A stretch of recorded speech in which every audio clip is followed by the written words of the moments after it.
In this video, I'm going to show you how to get your bank statement directly from the Capitec app.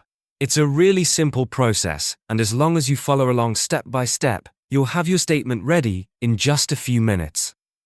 Before we start, make sure your Capitec app is updated to the latest version. Just open the Play Store if you're on Android, or the App Store if you're using an iPhone, and check for any pending updates. Having the latest version installed ensures all features work properly, including the statement download option. Once your app is up to date, go ahead and open it and log in using your usual credentials. On the home screen, you'll see all your accounts listed. Tap on the specific account you want the statement for, whether it's your savings account, transaction account, or any other Capitec account. When you open the account, you'll land on the details page, where you can see your available balance, recent transactions, and account activity. To access your statement options, look at the top right corner and tap the three horizontal lines.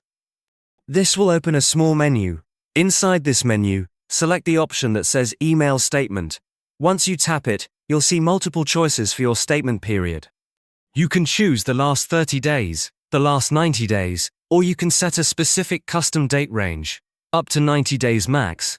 After selecting your preferred time frame, enter the email address where you want the statement to be sent. Make sure the email address is correct and active, because Capitec will send a PDF file directly to that inbox. Once everything looks good, tap Send.